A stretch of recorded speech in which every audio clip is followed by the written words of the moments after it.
যারা শেয়ার মার্কেটে ইনভেস্ট করে সাকসেসফুল হয়েছেন তারা প্রত্যেকে এই কথাটি মানেন যে যদি আপনি শেয়ার মার্কেট থেকে কন্টিনিউয়াসলি প্রফিট জেনারেট করতে চান লম্বা সময়ে, তাহলে আপনাকে ফান্ডামেন্টাল অ্যানালাইসিস অবশ্যই ভালোভাবে শিখতে হবে। আর আজকের ভিডিওতে আমি আপনাদের অ্যাকচুয়াল ফান্ডামেন্টাল অ্যানালাইসিস কিভাবে করতে হয় সেটা শেখাবো। আর আমি গ্যারান্টি যে এর আগে বাংলায় কেউ এইভাবে ফান্ডামেন্টাল অ্যানালাইসিস করা, মানে ইনডেপথ ফান্ডামেন্টাল অ্যানালাইসিস করা কেউ শেখায়নি। যদি আপনাদের এরকম ধরনের ফান্ডামেন্টাল অ্যানালাইসিস শিখতে হয় তাহলে আপনাকে কোনো পেইড কোর্স কিনতে হবে, যেটার কস্ট পড়ে যাবে কম করে 15 থেকে 20 হাজার টাকা। আমি আপনাদের 15 থেকে 20 হাজার টাকা তো দূরের কথা, একদম free of cost actual fundamental analysis করে আপনাদের শেখাবো যে কিভাবে কোনো কোম্পানির ফান্ডামেন্টালি অ্যানালাইসিস করতে হয়। তো আমি আজকে আপনাদের সাথে হিন্দুস্তান ইউনিলিভার কোম্পানির ফান্ডামেন্টাল অ্যানালাইসিস করে আপনাদের শেখাবো যে অ্যাকচুয়াল ফান্ডামেন্টাল অ্যানালাইসিস কিভাবে করতে হয়। তো সবার আগে আমি আপনাদের বলি, যদি আপনারা ফান্ডামেন্টাল অ্যানালাইসিস আগের ভিডিওটি না দেখে থাকেন তাহলে ওই ভিডিওটি দেখে নেবেন, তাহলে আপনার এই ভিডিওটি বুঝতে অনেক বেশি সুবিধা হবে। তো হিন্দুস্তান ইউনিলিভার কোম্পানির ফান্ডামেন্টাল অ্যানালাইসিস করানোর জন্য আমি আপনাদের আমার স্ক্রিনের উপর নিয়ে যাচ্ছি। তারপর আমি গুগলে যাব, গুগলে ওখানে সার্চ করব স্ক্রিনার, এবং স্ক্রিনারে হিন্দুস্তান ইউনিলিভার সার্চ করে নিচ্ছি। তারপরে আমি আপনাদের স্ক্রিনের মাধ্যমে বোঝানোর চেষ্টা করছি কিভাবে ফান্ডামেন্টাল অ্যানালাইসিস করতে হয়। তো আমরা স্ক্রিনারে হিন্দুস্তান ইউনিলিভার কোম্পানি সার্চ করে নিয়েছি। এবার বিজনেসটাকে একবার আমরা বোঝার চেষ্টা করি। Hindustan Unilever company mainly FMCG sector থেকে বিলং করে। কোম্পানি কী কী ধরনের প্রোডাক্ট বিক্রি করে এখানে লেখা আছে দেখুন। হোম কেয়ার, বিউটি এবং পার্সোনাল কেয়ার, তার সাথে ফুড এবং তার সাথে রিফ্রেশমেন্ট সেগমেন্ট। তার মানে এই সমস্ত প্রোডাক্ট বিক্রি করে কোম্পানি প্রফিট জেনারেট করে। এখানে কি পয়েন্টসে আপনি দেখতে পাচ্ছেন বিউটি এবং পার্সোনাল কেয়ার সেগমেন্ট থেকে কোম্পানি 42% রেভিনিউ জেনারেট করে। আমরা যদি এই কোম্পানির কিছু ব্র্যান্ড ভ্যালু সম্পর্কে কথা বলি তাহলে স্ক্রিনে আপনি দেখতে পাচ্ছেন যে এখানে কোম্পানির কিছু ব্র্যান্ড ভ্যালু সম্পর্কে আমি আপনাদের বোঝানোর চেষ্টা করি।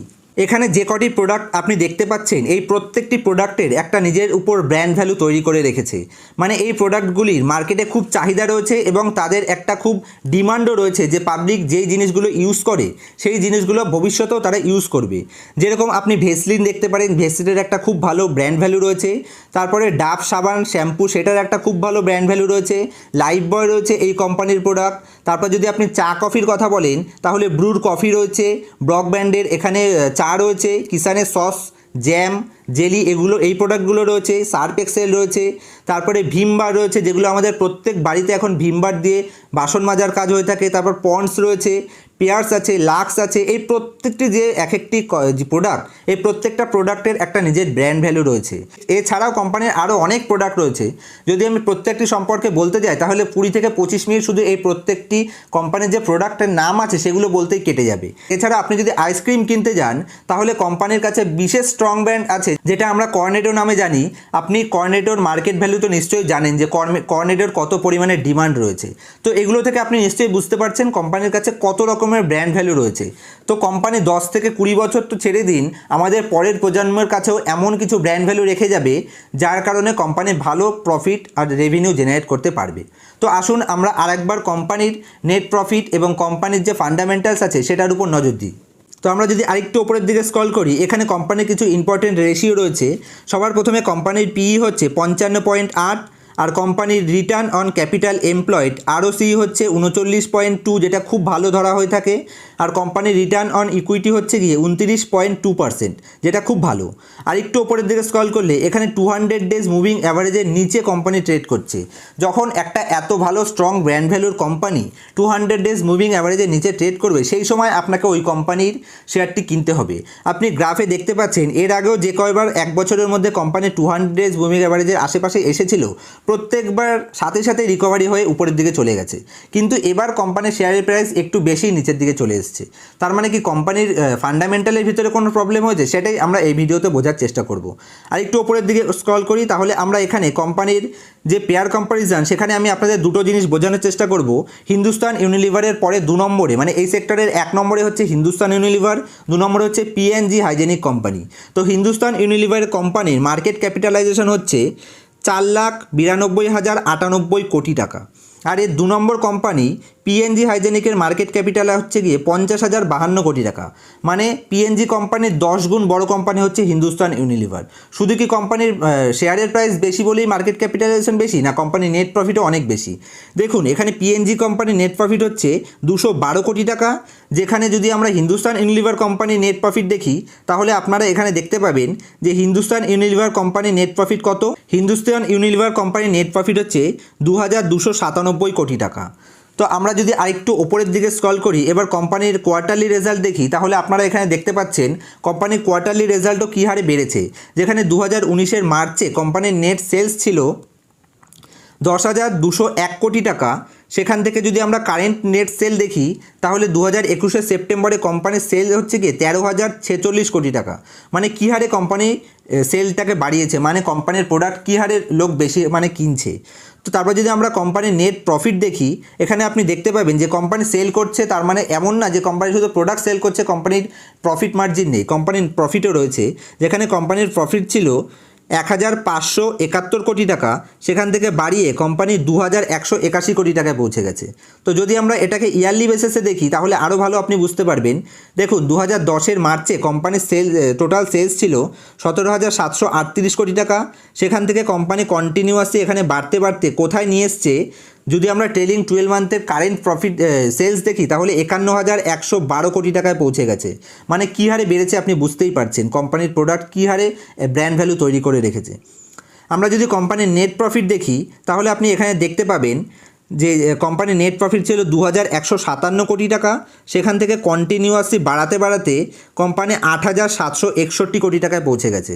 মানে 2,000 থেকে 8,000-এ পৌঁছে গেছে। কী হারে বাড়িয়েছে আপনি বুঝতেই পারছেন। কোম্পানি প্রত্যেক বছর হেলদি ডিভিডেন্ড পে আউট করে থাকে, এখানে দেখতে পাচ্ছেন আপনি। ডিভিডেন্ড মানে কোম্পানি যা প্রফিট করে সেখান থেকে সাধারণ পাবলিকদের কিছু ডিভিডেন্ড দিয়ে থাকে।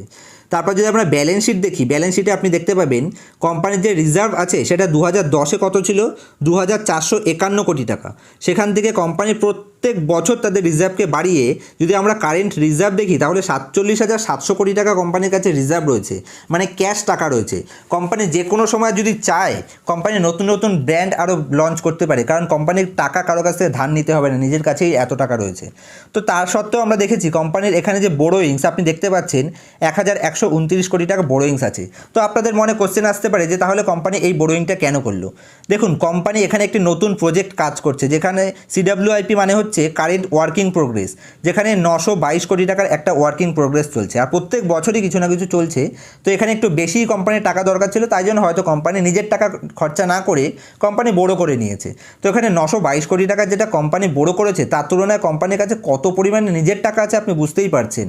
যে কোম্পানির যে রিজার্ভ আছে 47,700 কোটি টাকা, তো সেটা এই যে বোরোয়িংটা আছে এটা একদম নেগলিজিবল।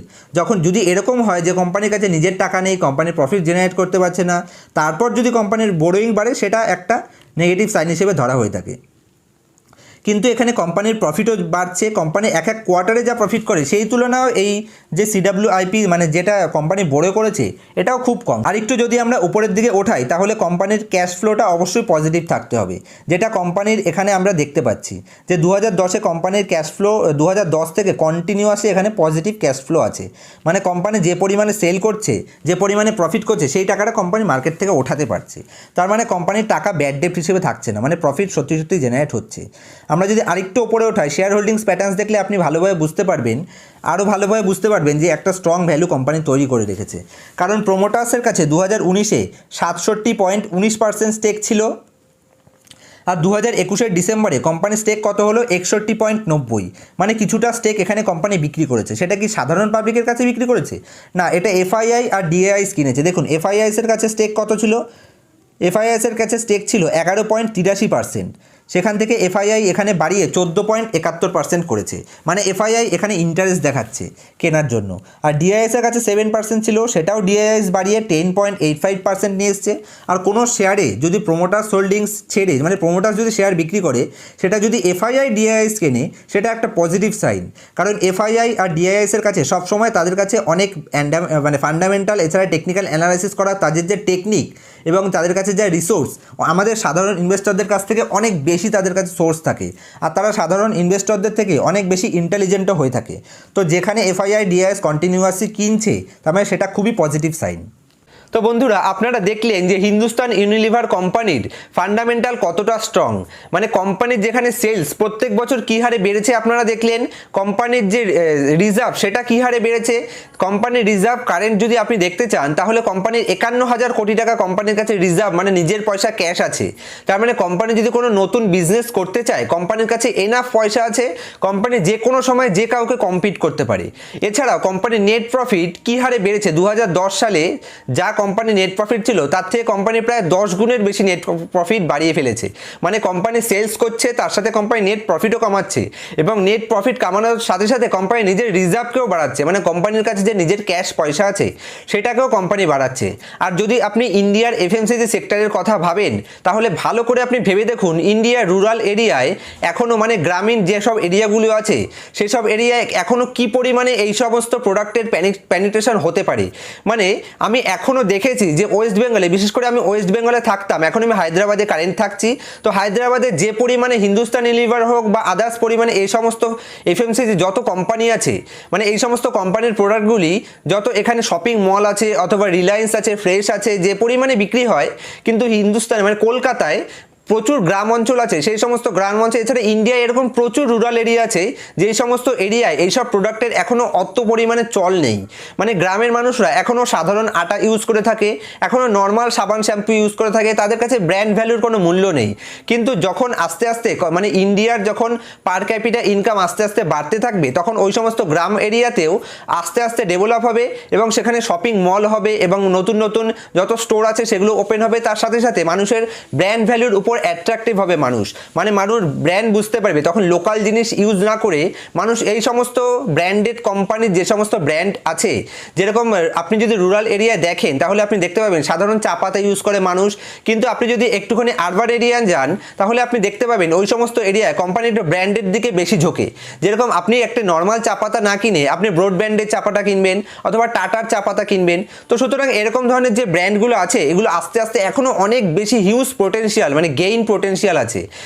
যখন আস্তে আস্তে পার ক্যাপিটা ইনকাম বাড়বে আর আস্তে আস্তে গ্রামীণ অঞ্চলেও এরকম স্টোরগুলো খুলবে, তো এই ধরনের কোম্পানির প্রফিট হওয়ার চান্স অনেক বেশি হবে, কারণ প্রত্যেকটা এরিয়াতে ছড়িয়ে যাবে। আর হিন্দুস্তান ইউনিলিভার এমন একটি কোম্পানি যেই কোম্পানির প্রত্যেকটি প্রোডাক্ট ভালো ব্র্যান্ড ভ্যালু তৈরি করে রেখেছে। মানুষ যে কোনো কোম্পানির যখন একটি স্ট্রং ব্র্যান্ড ভ্যালু থাকে তখন সেই কোম্পানি বেশি প্রফিট মার্জিন কামাতে পারে, কারণ মার্কেটে ওই কোম্পানির ব্র্যান্ডের মানুষ ইউজ করতে করতে একটা হ্যাবিট হয়ে যাবে, তখন মানুষ ওই প্রোডাক্টটি ইউজ করতে চাইবে। তখন যদি কোম্পানি আস্তে আস্তে তাদের প্রফিটেবিলিটির উপর ধ্যান দেয় তাহলে কোম্পানি আরও বেশি প্রফিট কামাতে পারবে। সুতরাং হিন্দুস্তান ইউনিলিভারের কাছে এখনও অনেক বেশি স্কোপ আছে গ্রোথ করার জন্য। আর যেখানে কোম্পানি কোয়ার্টারলি সেলস গ্রোথ আছে, কোম্পানির প্রফিট গ্রোথ আছে, কোম্পানির রিজার্ভ বাড়ছে, কোম্পানির বোরোয়িংস একদম নেগলিজিবল, তো এই ধরনের কোম্পানি ফিউচারে মানে আজ থেকে 5 বছর পরে এটা শেয়ারের প্রাইস কোথায় যেতে পারে আপনি ভালোভাবে বুঝতে পারেন। আর আমি মনে করি যে এই ভিডিওতে আমি আপনাদের ফান্ডামেন্টাল অ্যানালাইসিসের মানে বেসিক্স পয়েন্টস তো দূরে থাকুক, ফান্ডামেন্টাল অ্যানালাইসিস একদম ডিপলি শেখাতে পেরেছি। তো আমি মনে করি যে আজকের ভিডিওতে আমি আপনাদের ফান্ডামেন্টাল অ্যানালাইসিস মানে হিন্দুস্তান ইউনিলিভার কোম্পানির ফান্ডামেন্টাল অ্যানালাইসিসটি বোঝাতে পেরেছি, মানে কোম্পানি কতটা স্ট্রং সেটা আপনি এই ফান্ডামেন্টাল অ্যানালাইসিস হওয়ার পরে আপনি বুঝতে পেরে গেছেন। আর কোম্পানির বিজনেস পোটেনশিয়ালও কত আছে সেটাও আপনি বুঝতে পেরে গেছেন, প্রফিট অ্যান্ড লস স্টেটমেন্ট বুঝে গেছেন। যদি ভালোভাবে বুঝে থাকেন তাহলে নিচে কমেন্ট করবেন, কিছু একটা কমেন্ট করবেন যাতে আমি বুঝতে পারি যে আপনারা ভালোভাবে বুঝতে পেরেছেন। আর ইউটিউবের অ্যালগোরিদম সবসময় লাইকের অনুসারে ডিপেন্ড করে যে কোন ভিডিও কত ভালো। তো যদি ভিডিওটি ভালো লাগে আপনাদের তাহলে লাইক কমেন্ট শেয়ার করতে ভুলবেন না।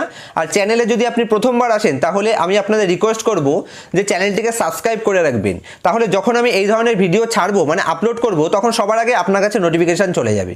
তো এছাড়াও যদি আপনাদের স্টক, বন্ড, মিউচুয়াল ফান্ড সম্পর্কে কোনো রকম কোয়ারি থাকে, কোশ্চেন থাকে, আপনারা আমাকে নিচে কমেন্ট করতে পারেন, আমি খুব তাড়াতাড়ি সেটার অ্যান্সার দেওয়ার চেষ্টা করব। ততক্ষণ পর্যন্ত happy investing, happy trading, bye bye, sign out.